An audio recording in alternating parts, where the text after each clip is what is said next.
Bonsoir et bienvenue si vous nous rejoignez pour vous informer. La ministre d'État, ministre de l'Environnement et Développement durable, Eve Bazaïba Massoudi, a procédé ce jeudi 11 avril 2024 au lancement du projet de construction du bâtiment devant abriter le système national de surveillance forestière en République démocratique du Congo. C'était à la faculté des sciences agronomiques de l'université de Kinshasa. Doudou Montiri était là pour le compte des Canal Congo Télévision. Dans le cadre de l'amélioration de la gouvernance forestière en République démocratique du Congo, conformément aux engagements pris par le gouvernement lors de la 15e conférence des parties à la Convention cadre des Nations Unies sur les changements climatiques COP15 à Bali et à la vision du chef de l'État que se matérialise la construction du bâtiment devant abriter le système national de surveillance forestière en RDC, dont la cérémonie du lancement du projet a eu lieu ce jeudi 10 avril. Pour Eve Bazaïba, ministre d'État et ministre de l'Environnement et Développement durable, le lancement de ces projets tombe à point nommé, d'autant plus que la RDC est un pays solution grâce à ses multiples ressources naturelles, notamment les forêts, dont les données stratégiques doivent être maîtrisées. Comme vous le savez, le lancement du bâtiment qui va abriter le Centre national de surveillance forestière, ça tombe à point nommé parce que nous avons un immense potentiel forestier, comme tant d'autres ressources naturelles dans notre pays. Aujourd'hui, la RDC a une autre épithète, RDC Pays Solution, face au réchauffement de la planète. Et nous sommes la solution parce que nous avons justement cette solution basée sur la nature qui se trouve être nos forêts, nos ressources en eau, nos minéraux stratégiques, le tout ensemble. S'agissant donc des forêts qui par excellence absorbent les pollutions, qui diminuent le réchauffement de la planète, nous sommes obligés d'abord de les connaître parce qu'on peut faire un micro-baladeur. Il y a d'abord en termes de chiffres, des données diffèrent. Et aussi pour comprendre à quel moment on peut parler de la déforestation, dégradation de nos forêts. Il faut les connaître, il faut les voir, il faut les monitorer pour mieux les surveiller. Et pour les valoriser, il faut les connaître. Si nous ne savons pas les données statistiques, il y a nos forêts, le service est rendu.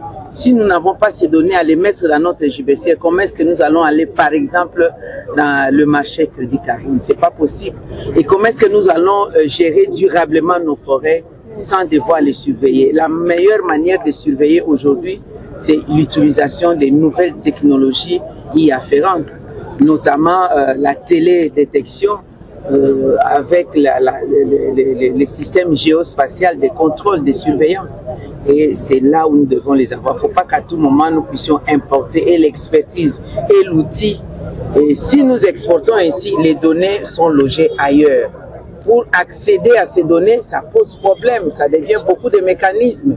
Alors si nous les faisons nous-mêmes, comme c'est le cas actuellement, nous allons garder nos données et les chercheurs qui viendront et nous-mêmes, nous allons les utiliser en bon escient. Voilà pourquoi nous disons c'est opportun. S'en suivra la pose de la pierre angulaire du dit projet par Eve Bazaïba devant plusieurs invités et partenaires, parmi lesquels le recteur de l'université de Kinshasa. À l'est de la République démocratique du Congo, le maire de la ville de Goma a présenté ce jeudi 11 avril 2024 à la presse une trentaine de bandits et criminels présumés répartis dans 6 catégories. Ils ont été appréhendés dans des endroits et circonstances différentes et dans les infractions diversifiées lors d'une série d'opérations menées les 72 dernières heures. Le détail avec notre correspondant sur place.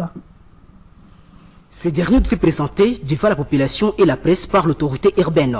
Le maire de la ville de Goma, le commissaire principal Faustin Kamande Kapen, a présenté un groupe d'au moins 50 personnes qui seraient derrière ces coups. L'autorité urbaine a tout de même salué la rigueur et le travail abattu par les agents de sécurité avec professionnalisme. Vous êtes témoin, vous avez vu le type d'armes que nous avons saisies est ravie entre les mains des bandits à main armée.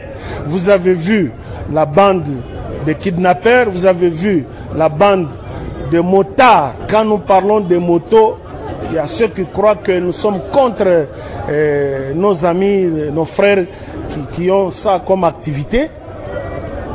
Les motards qui viennent de Bunagana, ils entrent à Goma, qui viennent de Kiwanja, qui viennent de Rubaya, qui viennent de partout là, la zone occupée par l'ennemi. Les événements d'avant-hier, l'assassinat et le braquage d'hier. Je tiens à vous informer que les auteurs de ce braquage, de cet assassinat, sont déjà entre nous. Et la justice va faire son travail.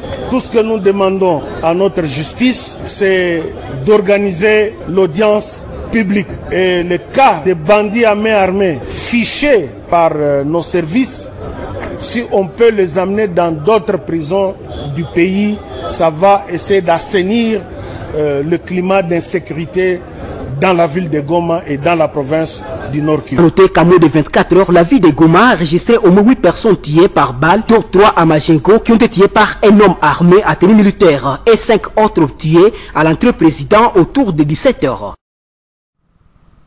Toujours à l'est de la République, les services de sécurité, les structures de jeunes et de la société civile de Béni appelés à se mettre sur une même table pour réfléchir sur comment mettre fin à l'insécurité dans la région de Béni. Cette exhortation émane du président honoraire Kianda Ira, ceci après les récentes incursions des rebelles ADEF dans la commune de Mangina où des civils avaient été tués. Suivez Jean Moindo au micro de Joël Kamabou. Je vais demander à tout le monde, ou bien à la société civile, de pouvoir s'unir, de pouvoir mettre la force ensemble afin que nous puissions appuyer nos vaillants militaires FARDC, d'autant plus qu'il est dit que l'union fait la force. Vous savez, actuellement, nos militaires sont en train de se battre par-ci, par-là, en coalition avec les militaires ougandais.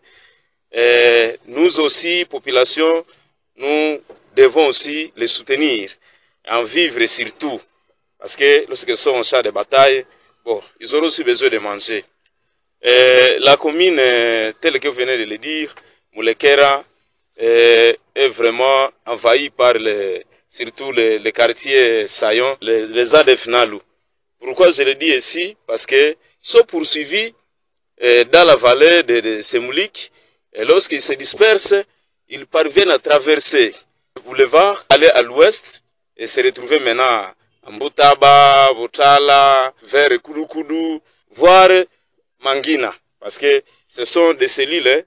Botala, c'est une cellule du quartier Sayon. Quand je dis que nous devons mettre des efforts ensemble, nous devons nous unir, c'est-à-dire, on peut aussi dénoncer. Vous êtes des cultivateurs, lorsque vous voyez suspect au champ, il est temps de dénoncer, et c'est le moment d'aller dire à l'armée, notre armée, que non, non, je vois des tentes dans mon champ, par exemple. Aussi, je demanderai à l'armée d'être toujours active. Le plus souvent, il y a des informateurs qui les arrivent, mais il semble apparemment, notre armée semble aller là où il y a des suspects avec un grand retard. C'est pourquoi la population actuellement se lamente. Pourquoi nous dénonçons, mais l'intervention arrive un peu en retard. Travailler main dans la main, c'est-à-dire les mariages là civilo-militaires. La population doit collaborer avec l'armée et aussi nos militaires doivent aussi collaborer avec la population. C'est la question seulement de dénoncer et d'aller au moment opportun, au lieu où on a dit que non, il y a des suspects. C'est pourquoi j'ai demandé à notre armée d'être active. Quand il y a information d'une telle part, ça ne va pas. Alors, il faut y aller en temps. Avec ça, espérons que ensemble, la sécurité va prendre fin dans notre ville de Béni.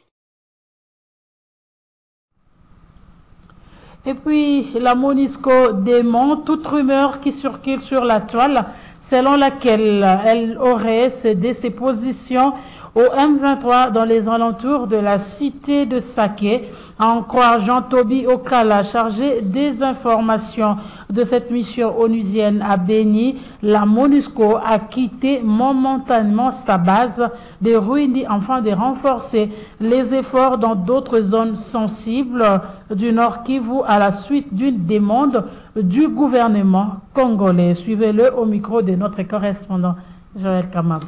La MONUSCO dénonce une fois de plus cette campagne d'intoxication et de mensonges orchestrée par des individus dont le seul objectif semble visiblement être celui de susciter la violence, voire le règlement de comptes. La MONUSCO a quitté momentanément sa base de Ruindi afin de renforcer les efforts dans d'autres zones sensibles du Nord Kivu, et cela à la suite d'une demande du gouvernement congolais. La MONUSCO est en partenariat avec les FARDC et il arrive que les changements opérationnels imposent un repositionnement stratégique. L'urgence de cette requête n'a pas permis de respecter les procédures habituelles de fermeture de nos bases. C'est pourquoi la MONUSCO prévoit d'y retourner pour procéder à une fermeture conforme à ces procédures qui sont respectueuses de l'environnement. Dans ce contexte, il convient de souligner que contrairement aux informations erronées, mensongères qui circulent sur la toile, aucune donation n'a été faite. Les véhicules laissés sur place sont des épaves non fonctionnelles. Et je rappelle par ailleurs que toutes les armes, les munitions, équipements spécialisés, y compris les communications et la surveillance, ainsi que les véhicules et les générateurs en état de marche, ont été retirés avec succès de nos bases de Ruindi et de Nyanzale. Le retrait de Ruindi a été mené en coordination avec les FARDC et les autorités locales. Il s'inscrit dans le cadre plus général des opérations menées au Nord Kivu. Alors, nous invitons les uns et les autres à travailler pour la paix et la cohésion sociale et non pour la division. La désinformation est une arme qui tue. Elle comporte de réels et graves dangers pour la société, pour la paix, pour la santé, pour la sécurité. Que chacun en prenne conscience.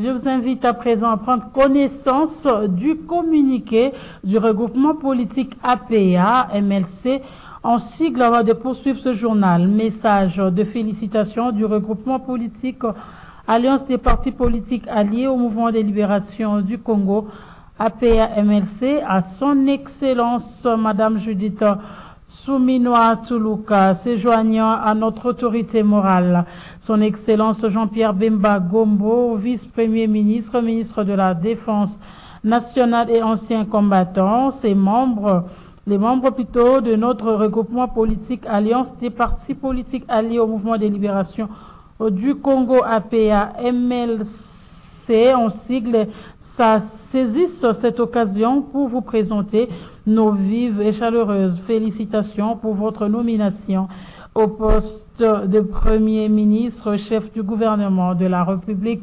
démocratique du Congo. Que le bon Dieu vous guide et vous accompagne dans votre lourde mission de conduire les gouvernements vers une destinée meilleure pour le bonheur du peuple congolais. Fait à Kinshasa le 10 avril 2024, ce communiqué est signé Kika Tangima, coordonnateur national et porte-parole de l'APA. Et dans le reste de l'actualité, ouverture ce jeudi 11 avril 2024 à Kinshasa de la réunion régionale d'urgence de haut niveau sur le pont, les monkeypox, autrement appelé variole de singe. Cette réunion régionale organisée par le ministère de la Santé avec l'appui de l'UNICEF et de l'OMS vise à sensibiliser les Congolais sur l'apparition de cette maladie qui touche 12 pays africains, y compris la République démocratique du Congo, dont les provinces d'Ikwango, Chopo et Kinshasa. Autre détail dans cet élément que nous propose Nancy Ilekansele et Héritier Toubiland.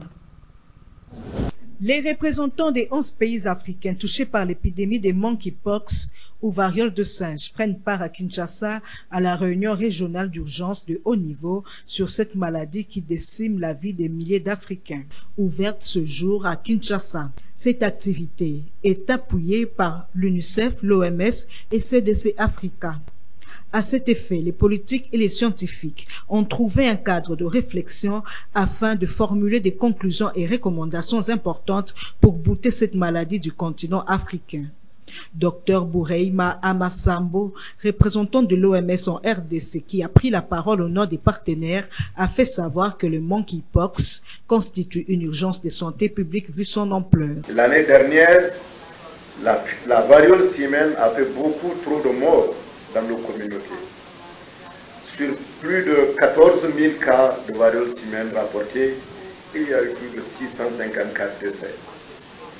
Depuis le début de cette année 2024, plus de 4500 cas et près de 300 décès ont été signalés à l'OMS. Ces tristes statistiques laissent derrière elles une traînée de chagrin et de désespoir dans les familles et communautés affectées.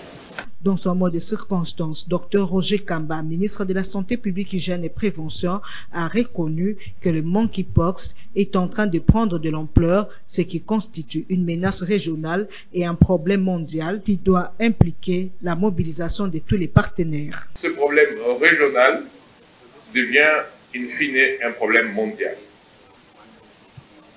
La mobilisation que l'on voit aujourd'hui me rend fier en tant que ministre de la Santé pour dire nous avons un accompagnement international qui nous permettra effectivement de prendre les meilleures décisions.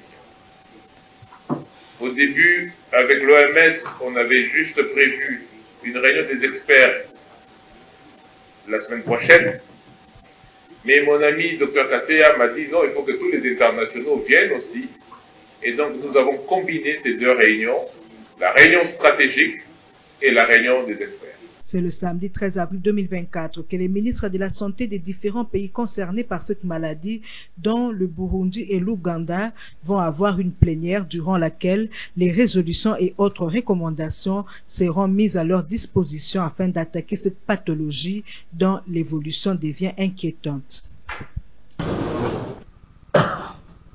Comme vous le savez, la République démocratique du Congo a contracté de 2019 à 2023 une dette extérieure dépassant 10 milliards de dollars américains, une situation inquiétante selon Maître Claude Ngoma, cadre de Nouvel Élan. Celui-ci estime que l'argent emprunté n'est pas orienté pour des investissements porteurs de croissance inclusive à cause, dit-il, de la mégestion du régime. Maître Claude Ngoma l'a dit au micro de Maxime Makabou. L'encours de la dette extérieure de la République démocratique du Congo dépasse les 10 milliards de dollars américains, selon la Direction générale de la dette publique de GDP, une situation à craindre pour le pays de Lumumba, indique Maître Claude Ngoma du Nouvel Élan, qui voit à travers cet endettement la mégestion du régime Tshisekedi. Et ce qui est plus grave, les 10 milliards de dollars, dans les 10 milliards de dollars, il y a 6 milliards de dollars qui a été affecté pour soutenir la gratuité.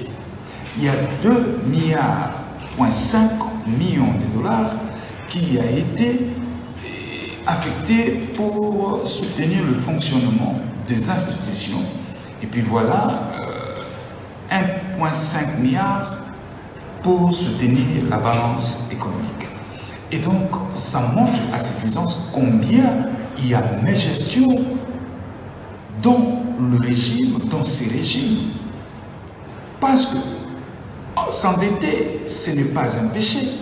Tout le pays du monde contracte des dettes, mais est-ce qu'il faut contracter des dettes pour la consommation ou il faut contracter une dette pour investir? C'est là où il y a le problème.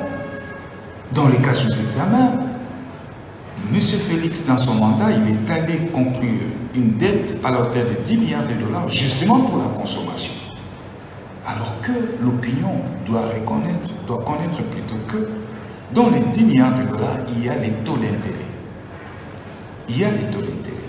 Pour les pays comme la République démocratique du Congo, en croire le député national Eric Tchikouma, il est nécessaire de s'endetter davantage pour des investissements porteurs de croissance inclusive, soutenue et durable. Parlons de la lutte contre le phénomène Koulouna dans ce journal. À travers l'opération Panthère Noire, les éléments de la Légion nationale d'intervention LENI, dirigée par le général brevettier de l'état-major Kabeya Chiani Mike, ont mis la main sur plus de 50 jeunes présumés en civique, communément appelés Koulouna. Regardez. L'opération Panthère Noire, lancée le 1er avril 2024 dans différentes communes de la capitale par les éléments de la Légion nationale d'intervention LENI, dirigée par le général brevetté de l'état-major Kabeya Chiani Manya Mike, produit des fruits. En effet, plus de 50 jeunes présumés inciviques communément appelés Koulouna ont été arrêtés lors d'une patrouille dans quelques communes de la capitale. Ces jeunes inciviques ont été transférés mercredi à l'auditorat militaire de la Gombe pour répondre de leur forfait. Coup de chapeau au général brevetté de l'état-major Kabeya Chiani Manya Mike qui se bat à bec et ongle pour éradiquer les phénomènes Koulouna.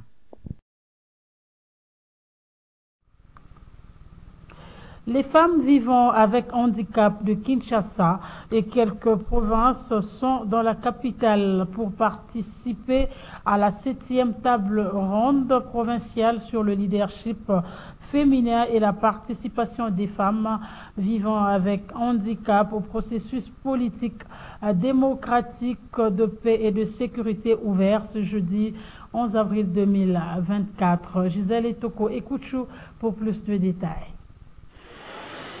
Cette 7e table ronde provinciale sur le leadership féminin et la participation des femmes vivant avec handicap au processus politique démocratique de paix et de sécurité réunit les femmes vivant avec handicap de Kinshasa et de quelques provinces. Ces femmes partagent leur expérience politique passée afin d'améliorer le futur tout en droit à la gestion de la chose publique. 2 jours durant, les femmes leaders handicapées membres de la FENAFACO et d'autres organisations de la capitale et de province réfléchissent sur leur implication et participation à la vie politique pratique démocratique, le processus de paix et de sécurité en RDC. L'important, c'est que cette table ronde, nous les femmes, avec tous les instruments juridiques, tout un arsenal des instruments juridiques, on a eu à constater que vraiment nos droits ne sont pas du tout respectés, donc ne sont pas respectés effectivement comme ça a été écrit dans les textes juridiques. C'est la raison pour laquelle nous nous sommes réunis aujourd'hui pour qu'on puisse faire l'évaluation de la mise en œuvre de ces textes juridiques pour le respect des droits des femmes dans le handicap et puis pour qu'on puisse quelques recommandations en faveur des femmes dans le handicap. Notez que cette activité a eu lieu en présence de plusieurs responsables des institutions d'appui à la démocratie et les agences des Nations Unies. Sachez en plus bref que 10 nouveaux bus Mercedes-Benz fabriqués en République démocratique du Congo ont été présentés au ministre de Transport, Voies des Communications et Désenclavement ce jeudi 11 avril 2024. Cette remise entre dans le cadre du partenariat entre le gouvernement et Suprême Automobile qui livrera au total 230 bus à la société Transco.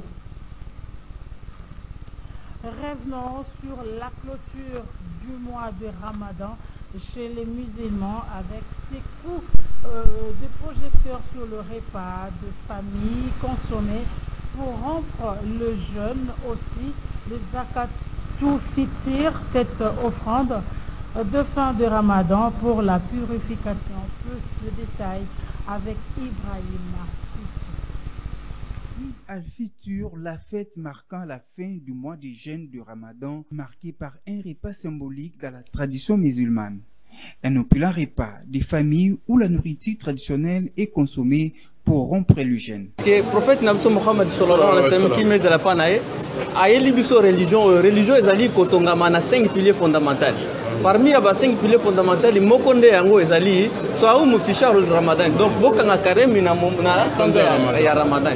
Yango ne to kanga pona nini pona biso ezali sengo pona nini to quoi accomplir moko ya ba pilier o ezali itili katikati ya religion na biso ya Islam. Donc bit o ezali essentiel o to sai sur un mois oyo poto genele et kaka poto yekola kobanga Allah subhanahu wa ta'ala ne to lobaka mwa oyo Ramadan eza mwa oyo Allah tie bolamu kati na yango et biti na yango ezalinde kopusa bato pembeni ya Allah. Outre les repas, il y a le monde appelé Zakatul Fitr, à verser afin que le musulman le plus démuni puisse préparer les repas.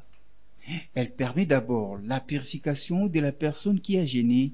Ensuite, elle enseigne la solidarité envers toutes les personnes pauvres, comme l'explique ici l'imam Idriss Sanjeza de la mosquée Al-Ihsan.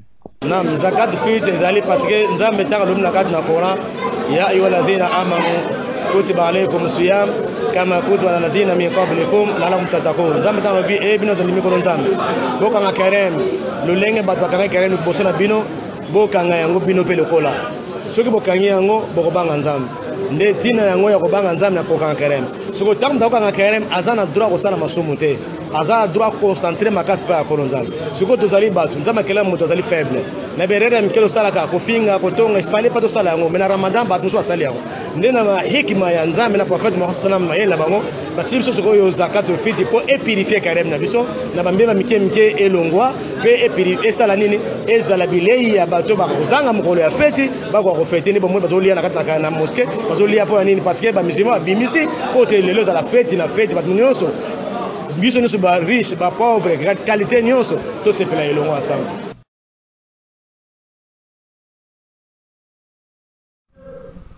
Ce journal est terminé, mesdames et messieurs. Merci de votre attention accordée. Quant à moi, je vous retrouve très prochainement. Au revoir.